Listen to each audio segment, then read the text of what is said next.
It's often been said a picture is worth 1,000 words. For Jacob Gowdy, those words include normal, happy, and healthy. The pride and joy of Billy and Ginger Gowdy, life couldn't get any better. When he was 15 months old, he suddenly became jaundiced. They said he was in liver failure.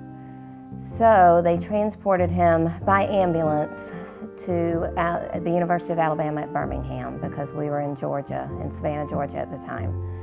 And he was immediately listed for transplant. After about a week, he slipped into a partial coma. In a matter of days, it seemed things couldn't get any worse. Doctors told the Gowdys their firstborn would likely die unless he received a new liver. And because truly, you don't want anybody to die, but you're just so grief-stricken sitting there watching your baby fight for his life every single day that you're just praying for something, just something to happen. At that time, which was 13 years ago, they had just started doing the living donor transplants. And I am O positive in his blood match, but I was pregnant with my daughter. So we went through the gamut of, do I have an abortion so that I can, have to abort one child to save another? It's just an emotional roller coaster. And, but we said no, that was not an option, and we had family members tested, and time was just running out. The few members that were tested weren't a match, and we just were looking everywhere that we could to find somebody that could be a match for him so that they could do a living donor. The medical team placed Jacob in surgical intensive care and at the top of the transplant list because he was gravely ill. Then on the 10th day after being admitted, they received the liver Jacob and his parents had been waiting for.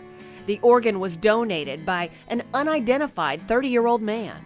We were constantly in the doctor's office having labs drawn, but he didn't spend a lot of time in the hospital.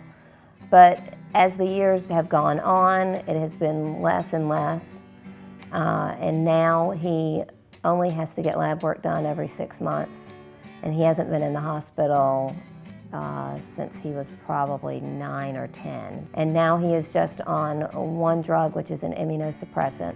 Jacob is now your typical 14-year-old who likes to play and have fun with his friends at school. And I always joke about it. Oh, I got bit by a shark when I was surfing one time. And they'd all laugh, and some people actually bought it.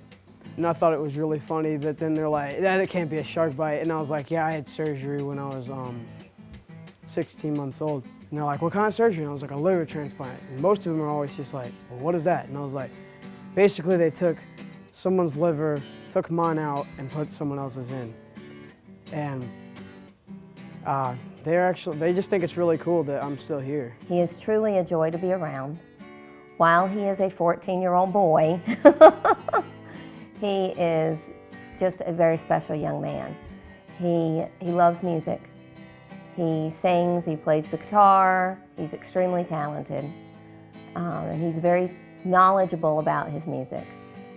I guess as parents you adjust to what life gives you, and so we would adjust, but I can't imagine my life without him.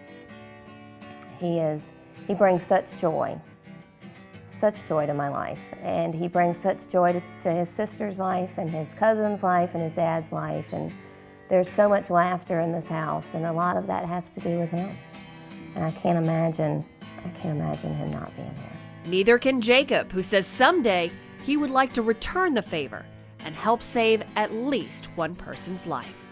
But I still just thank God every day and I'll see those pictures, and that just reminds me of how great God is and how grateful I am.